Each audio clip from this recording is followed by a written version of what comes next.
Hello and welcome to the Jersey Football Chat. As always, I am joined by Cass, and today we are joined by Lorne Bickley to talk about his little journey in America and then on the mainland. How are you doing, Lorne? Yeah, I'm good, thanks. Thanks for having me on today. Good stuff. Cass, all good? Yeah, all good, thanks. Yeah, looking forward to getting a little bit of history and story on how Lon's been a globetrotting for the last couple of years, and interested to hear a bit more. Yeah, for sure. We'll start at the start, Lorne. Have you always been into football? What are your first memories of football, be that playing or watching? Yeah, I guess so. I mean, I've always played, I guess, since I was younger. But when it comes to actually, I think the first team I signed up for was Wanderers, and that was just through a friend in primary school, about quite late, year five-ish. So my first proper memory would probably be the Guernsey tournament. I can't remember what it's called, the BWCI tournament. BWCI, yeah, brilliant tournament. Still going. So play there, and it was just I think we had like teams like Everton that come down and different stuff like that. So yeah, that's probably my first sort of big memory as a youngster of football. Yeah, sure. And in terms of football, I know you're a Liverpool fan. Who did you look up to when you were watching? Yeah, I don't want to talk about Liverpool right now, but yeah, obviously I think it's Steven Gerrard. I mean, obviously he was a captain since I was growing up and that, so probably look up to him, and obviously he's doing well. Not only obviously done amazing when he was a player, but now he's going into coaching. He's showing what he's about coaching as well. So yeah, he's probably the main man for me since I was younger. Yeah, for sure. Let's talk about America. When did how did the opportunity come about, and how hard was it for you to leave Jersey and go all the way to America? Yeah, I mean, I knew of America.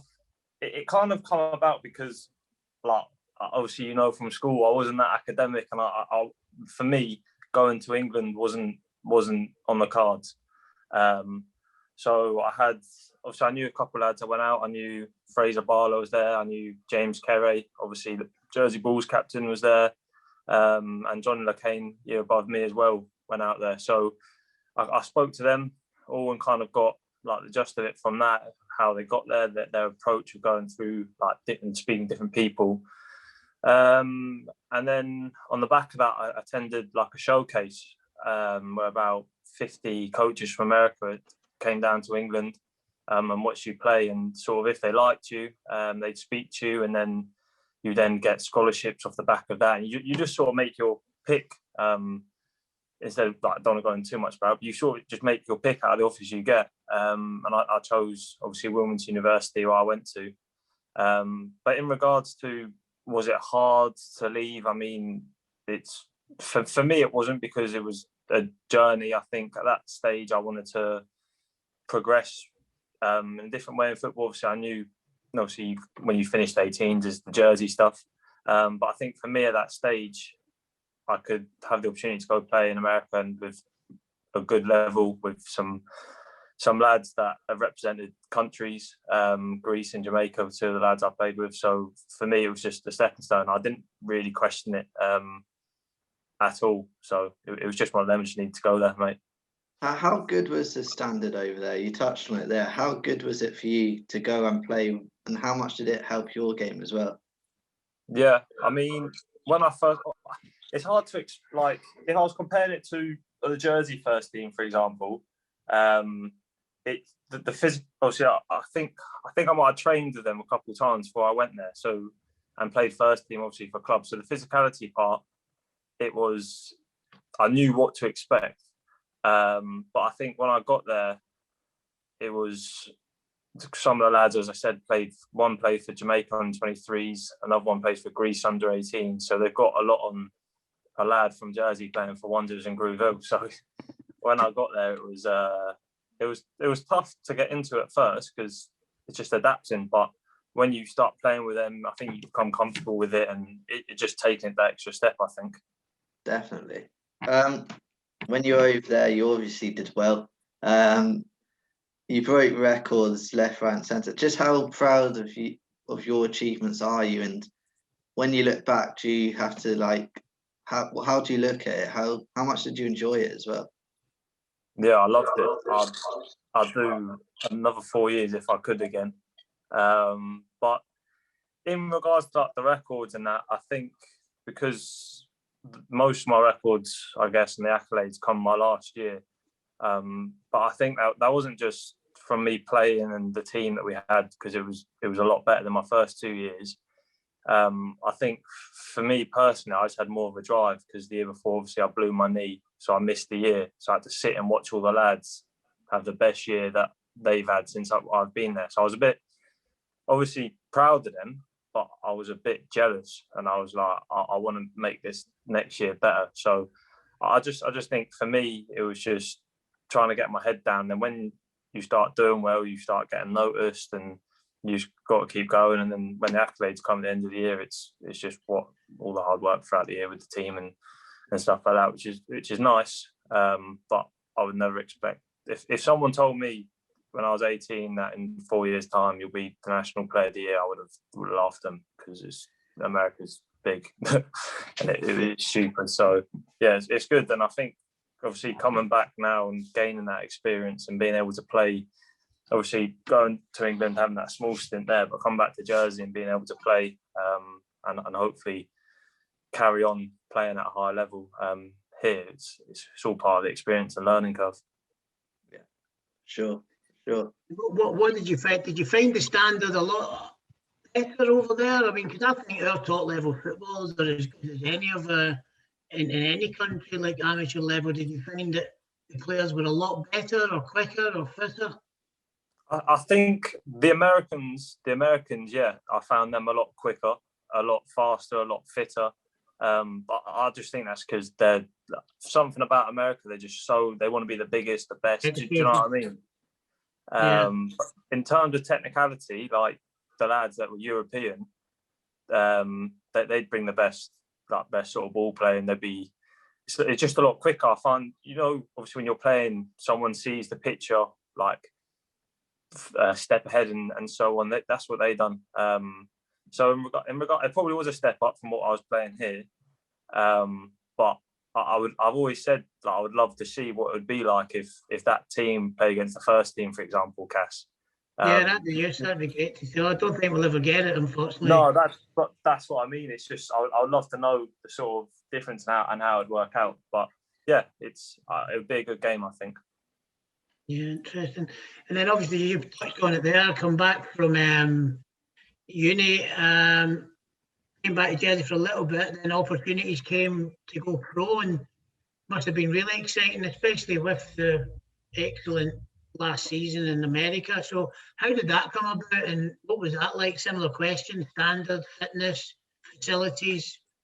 In regards to like Hartlepool and that Hartlepool, Hartlepool and Kidderminster and the two pro contracts that you ended up going into. Yeah, so I mean Hartlepool was a weird one because I didn't expect it. It was just I knew someone here who knew the assistant coach, and I come down for a trial, and they liked what they saw, wanted to keep me on to the end of the season.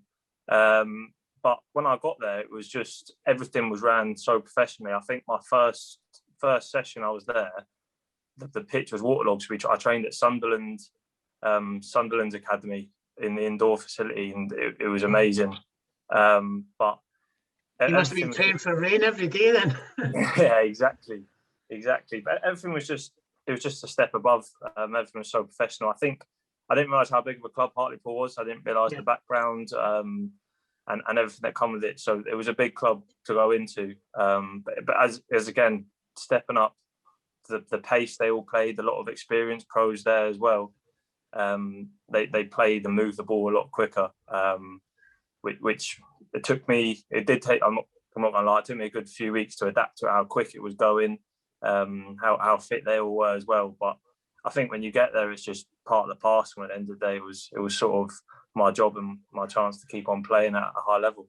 Yeah, and did you get any first team minutes? What was I'm sorry, I didn't track that. But what did you get in terms of? So when I got there, it was about February time, and we were playing. And it took me a while to get the international clearance through. And then the first couple games I wasn't involved in. And then we had 2 that were cancelled because of the weather. And then COVID hit.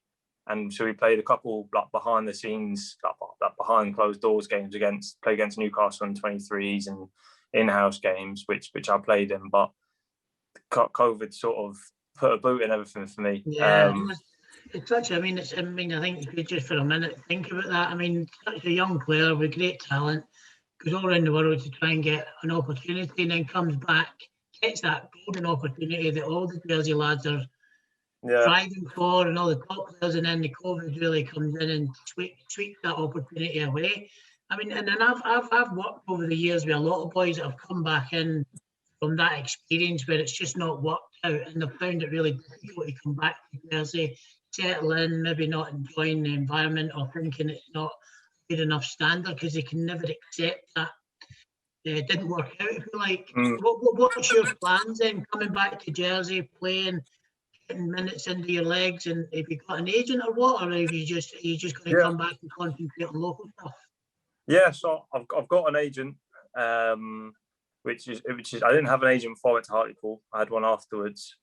But in regards to playing that, I'm sort of, because of what happened there, left there, then I went to Kettering, and the training was twice a week, and it was quite a lot to be in England. I was paying out for a flat and everything, and it was just, I wasn't really, I wasn't really improving, because it was like I've gone from full-time America to full-time to Hartlepool to twice a week, and I thought I was just coming to a standstill. And with everything going on, I think that season's going to be finished because of the funding with the government that's going on at the moment. And I just thought, for me, it's going to be better if I come back here. Obviously, I've been away for so long now, and just enjoy football as much as I can. Work, obviously, to get my degree in America, and just see what happens, and just sort of have fun with it, and just be happy back here. That's what I'm doing. Brilliant attitude to have with it as well, because life does go on, and you just need to look at Kevin Miley's opportunity came at 21, 22, and he's doing well at Eastleigh, and now trains every week, paid professional footballer. So it can come its way around, and I think the attitude you're coming back with the right one, because local football, as we've spoken about for the last few months on here, is, if you've got top players like you back, and we're all in Vincenti's coming back in, you've got all these people coming back in, all they're doing is adding quality to the league. And then, we're going to have a really strong top six that are pushing each other. The standards will be really high, and I think we need to really look forward to what you've got, Lon playing up front. You've been to Grooville, haven't you? And that was, is that an interesting move, or was that an easy move for you to come back and go straight in there? I mean, I was at Grooville when I was younger, and then obviously I went to Wanderers for a year before I went to America to get a bit of senior football and a bit higher, than, because Grooville's first team wasn't great back then. Okay. And I had the main reason I probably joined them was because when I first signed for Hartlepool, George Noel, obviously the oldest, the father of Richard and oh my gosh, what's the other one? Martin Noel. They are. Well done, mate. We could have edited that out. Imagine if I forgot that. No, he actually rang my dad. Obviously, found him in the Jersey telephone book and everything, and rang my dad and just said like, well done, really proud of him, and that sort of stuck to me. And I thought, you know what, that's really nice. And that is good. You've got a good, humble way of looking at things. It's the right way, because too many times top players just don't appreciate what goes on behind the scenes. And what you've done is we had the Grooville coach on earlier, the manager on earlier in the month, Dave Fitton, and he's putting some good. Him and Carberry putting in some good foundations from the top down there. Did you get a special offer at Bob's Bar? Have you got free bar if you get a hat trick? Have you got any deals there? I'd wish, but I mean, they're quality. To be fair, I've never heard of Dave or Carl before I went there, but they're top coaches, to be fair. And I think the effort they're putting in is showing throughout, and I think it's running through the squad. No one moans. Do you know what I mean? Cold winter nights, no one moans to be there. Everyone wants to be there learning, getting coached and that. So it's good. It's a good club. Really good to hear. And what do you think of your gaffer's dress sense? I'll tell you what, I haven't seen it yet. I've only seen him in his coaching gear. So I'll work that one out. He's a sharp dresser. He's got all his tweed and everything. I'm only joking because my hairs grew back in because when I had it all shaved off, he was giving me a bit of a hard time with it. Looked like something out of a concentration camp a few weeks ago, but it's slowly grown back in.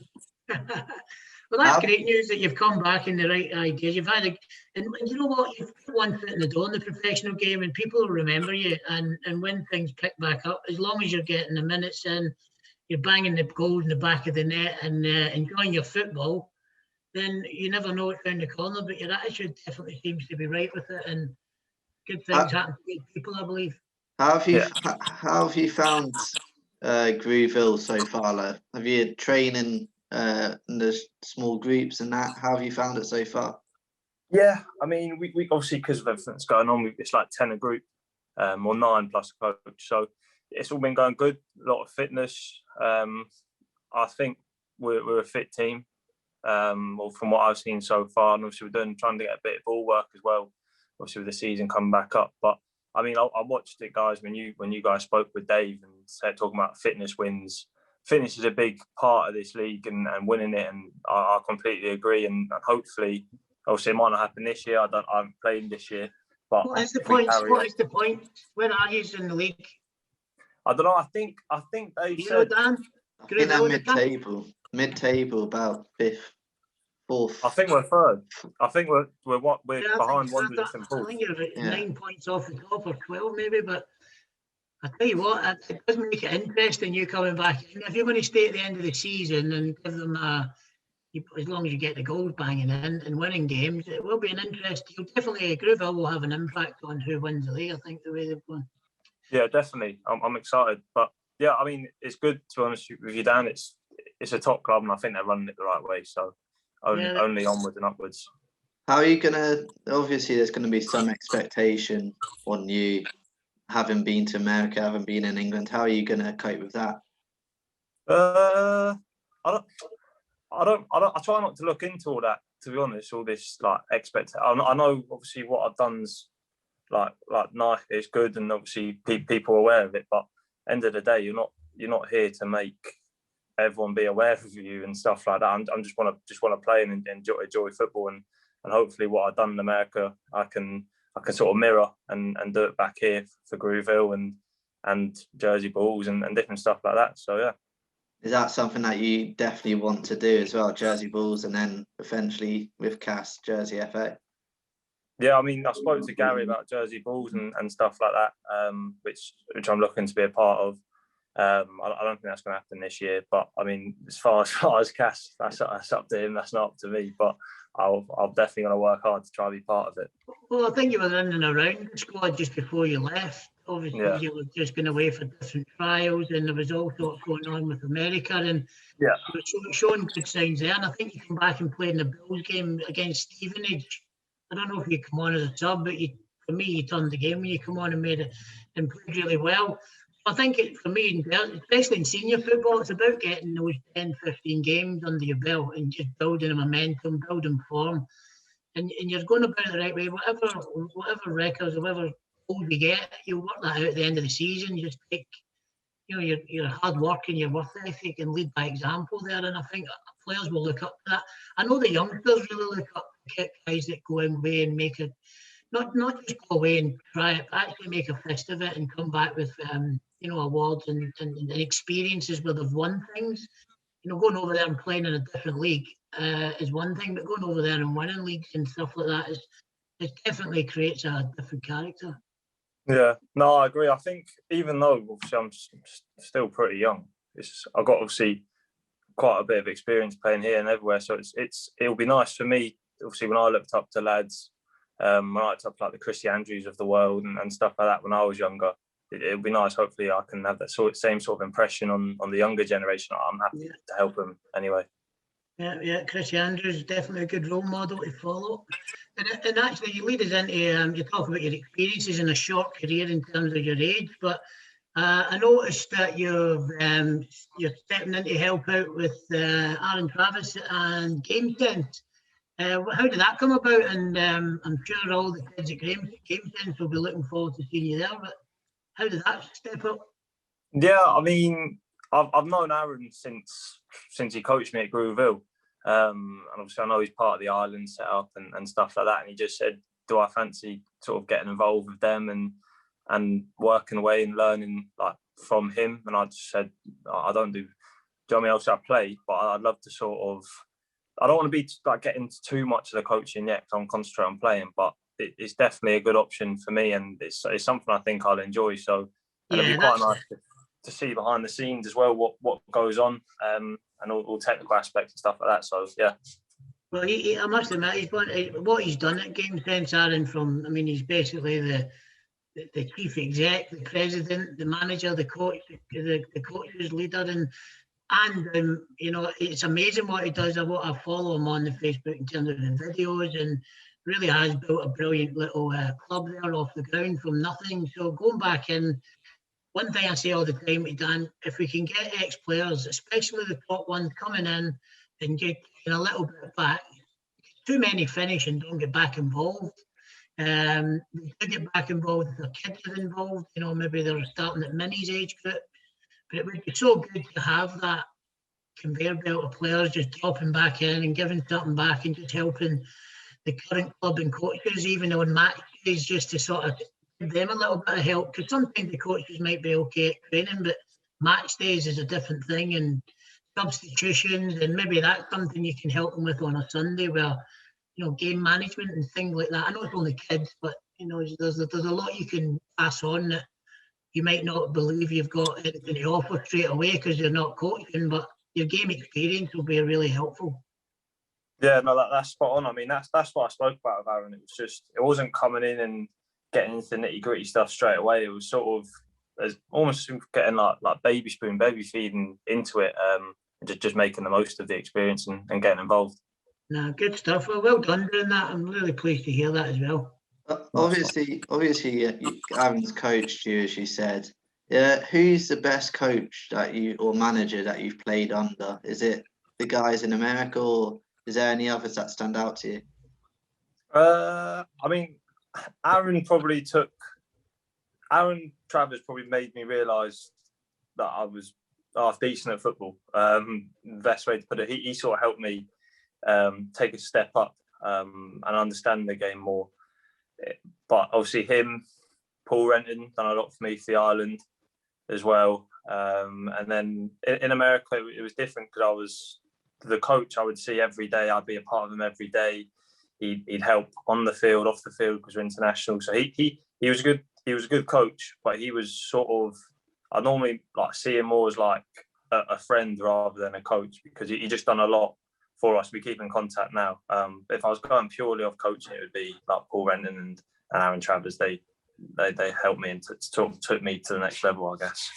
And was it Aaron? Because I remember you as a midfielder as well. Was it Aaron that took you to being a striker as well? Weird story, to be fair.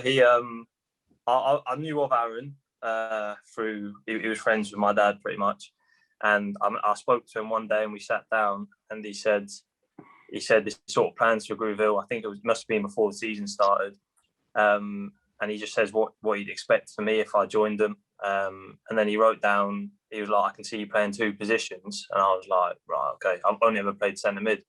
He obviously put centre mid, and he wrote down striker, and I remember looking at him thinking, I ain't a striker. I'm not. And then 2 years later, I was under 16s playing for under 18s, and I went up front, and then it all sort of started from there. So I guess he could see into the future, but I mean, yeah, I haven't looked back, to be honest, since being a striker. That's the job as coaches, isn't it, to make people aware of different areas where their attributes could be more successful on the pitch. And that's a difficult thing to do, because players sometimes think they know best. But if you've got a coach that understands the game and they think a little tweak in position, you could get more success on the pitch. And that's interesting to know you were a centre mid through the juniors and then went to centre forward. But it's finishing one of your top assets now, do you think, or what do you think of your top assets from what what you've gained over the last few years as well. Yeah, I say, yeah, finishing, I guess, just from statistics and everything like that. But the way I've looked at finishing, I had a strike, like a sort of attacking coach in America. Who was a striker. He the records that I broke, they're all his records. He must have loved you. Yeah, so he sort of like took me under his wing, and like we'd spend like time after training just practicing finishing. So that it's just improved because of that. So it's probably up there now. I feel a lot more comfortable shooting off both feet, stuff like that. That's one thing I noticed. Like through I don't know how much contact time coaches get, if it's once a week, twice a week. But the most important part of the game, scoring goals, and it doesn't get worked on enough. I don't see people finishing. I think like people sort of went through a phase of frowning upon shooting and finishing drills, and it's like, well, how are you meant to record? How you get muscle memory? How are you meant to remember the rhythm, the technique if you don't practice it 40, 50 times a night at training? I mean, if you're a forward, you should be hitting the back of the net every time you go to training, and a bit of possession stuff. But I really do think that specialist area needs to focus on the finishing aspect, because they're a bit of a dying breed centre forward, in terms of the way the formations are and the way teams are set up now. You don't get the traditional number 9s anymore, so it's good to see a big, athletic and skillful number 9 back on the island. But I hope you do get a move off, but if not, great news for us locally. Yeah, no, I mean, at the moment, I'm focusing just on the Jersey stuff. But as you were saying about the shooting and staying after and doing stuff like that, I even find at training when I was away and different stuff like that with the team, like shooting, it can almost be a bit of a joke. Like people were trying to smash welly out of the ball and going left, right, and centre. But if you take it seriously, you're not gonna. It just goes into the game. You start remembering different angles, like where you're hitting it. It happens into the game, and so it will improve enough. I agree with you. And I always take the forward a lot. Put the ball in an area where you like to strike the ball. Don't shoot from silly positions. If you don't like shooting, pass it. But work it into that area where you know that your finish will hit the target more often than not. And a good forward should know his favourite type of finish and work the ball into those areas, and you'll get more success. But you're right, not enough people pay attention to the finishing aspects of it. Set pieces as well were a really crucial part of the game. Again, not enough time and focus on those things, but I've learned myself through island games and stuff that a set piece could get you through the next round, and it can get you knocked out. So we should be practicing these things at club level. You get more contact time than most. So it will be good to see how Groove will perform. Looking forward to that in the coming weeks. Hopefully we get senior football numbers up to allow them back onto the pitch, because we were enjoying it all just before Christmas. It was really good fun to go and see 2 and 3 games a week. Really, it was really busy. So I think that will quickly start up again. I'm hearing there's a potential for. I don't think the Guernsey Island Games will. It was meant to be obviously this year, but there's a potential it could be next year. They're obviously working solutions around it. That's all out there in the public, but it would be great if the local games are good. If you think Guernsey FC players are all in Guernsey again, so the two islands are now got all of their best players playing local football, and that can only be good for Channel Islands football, Marathis, and whatever else. No, definitely, I couldn't agree more. In terms, final question, in terms of America and England, what is the secret of getting there? And secondly, how much would you encourage it as well? The secret of getting there is just, for America, it was just taking a risk and being dedicated to wanting to go 8 hours on a flight, 10 hours on a flight across the world, live there for 6 months and then come back and then go again for another 6 months. I think that's just part of the parcel of, if you want to achieve something, you just give up something because you want to achieve it. But it was it's just one of them. You just try hard and keep yourself down and keep dedicated, and I think it all works out at the end of the day. And it has for me, and obviously myself. I think some ways it hasn't, because due to COVID and different stuff like that, probably myself, personal reasons. But it's just one of them. You just keep going, just onwards and upwards. Would you recommend it? Yeah, 100%. Whether it be, obviously it's not for everyone at all. Whether it be going to America, it's a big step, or even any chances anyone gets in England or Scotland or anything like that, I'd 100% take it, because end of the day, if it doesn't work out, you can always come back here and you've got the opportunity to improve back here, because I think the standard in Jersey is definitely getting better. So it's not like you go away and you don't fail. I don't believe you fail. I just believe that you can just carry on and get better when you come back. So it doesn't work out. Sometimes it doesn't work out. Sometimes you can be really lucky. I think one important thing to get out as well is what's the accommodation? What when you go and live in America, was it in student quarters or and in the UK? Did you have to have a flat? You mentioned there. How did you go about getting all that as a Jersey lad in a new city? Yeah, so the American one was all sorted for me. Lived in a house with about 7 other lads, so it was a bit messy. Yeah. Which that's why you enjoyed your 4 years, huh? Yeah, exactly. So that was good. That was good. In Hartlepool, I was set up in a flat with another lad. He's actually playing for Stockport now. He was on loan from Fleetwood at the time, so I was living there with him. And then when I went to Kettering, they didn't have any flats, so or like housing.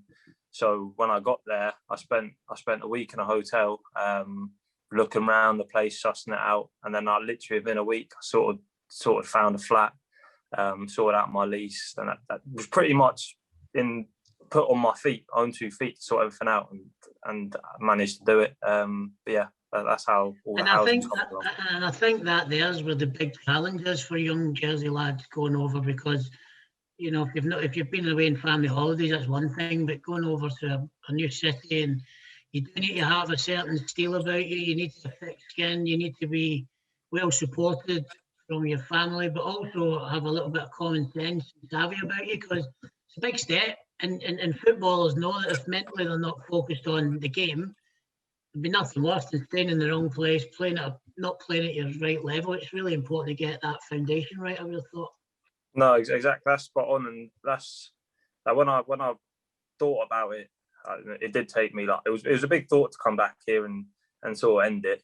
But if I wasn't, for me, I just felt like I'd done a lot of hard work, and with everything going on, it was all a bit of an issue. So I thought, right now, I think just come back and sort of enjoy myself. Come back, have family support. Obviously, come back here with family and that. And just go again. It's not the end of the world. But it'd be great to see. I mean, the Bills have started something amazing. It'd be great if they continue that. And you know, for me, I looked at them flying up the leagues, 2 and 3 leagues. Players like yourself back and fit and available on top of what they've already got. I mean, it can only help them, I suppose. And you know, the more good players coming back into Ireland, it just means they filter through back into the league, and the local league stays strong. I think it's not a bad little model we've got here for a small island, and you know, we punch above our weight. But for me, we've got the quality. The one thing we don't do enough of is win island games and system cups or FA Vase, whatever they are. We don't win them enough, and we're good enough. We miss that little ingredient. But getting like players like yourself with that experience of how to win matches and game management is so important that. It will help the young ones coming through, because it's a relatively young side we've got now representing Jersey. All the experienced players have dropped away now, and you know, there's only 1 or 2 in their 30s, and the rest are all mid-20s. So I think there's a brilliant 4 or 5 years ahead for Jersey FA football, and certainly for the Bulls and the local league. So brilliant, and great to see you back today. Good stuff. Can't wait to see you back playing at Greville. I'm sure Cass will have a little spy as well. I'll be having a watch, cheers for coming on. Good to have you back. Thanks for coming on. Thank you, guys. Catch you soon. All right, cheers, guys. Take care, all the best. Thank you very much, Dan. Good cheers. stuff.